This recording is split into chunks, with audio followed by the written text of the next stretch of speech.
జిల్లాలో రాష్ట్రంలో జరుగుతున్నటువంటి నేను పిలిచినా నీకు ఖాళీ కుర్చేసినా నువ్వు వస్తావా నేను వస్తానా ఈ పంచాయతీ గురించి కాంగ్రెస్ టీఆర్ఎస్ ఆడుతున్నటువంటి ఈ నాటకం గురించి తెలంగాణ సమాజానికి నేను సవినయంగా చేస్తున్నటువంటి అప్పీల్ ఒకటే.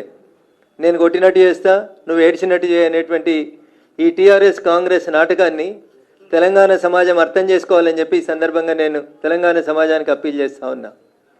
గతంలో కూడా ఇట్లాంటి నాటకాలు టీఆర్ఎస్ అధికారంలో ఉన్నప్పుడు జరిగినాయి. ప్రజా సమస్యల్ని చర్చించేందుకు వేదిక శాసనసభ ఉంటుంది లేదా పార్లమెంట్ ఉంటుంది. పాపం టీఆర్ఎస్ వాళ్ళకి పార్లమెంట్లో లోక్సభలో ప్రాతినిధ్యం లేదు. అది మా మెదక్ పార్లమెంట్ ప్రజల యొక్క ఘన విజయం, గర్వంగా భావించాల్సినటువంటి అంశం.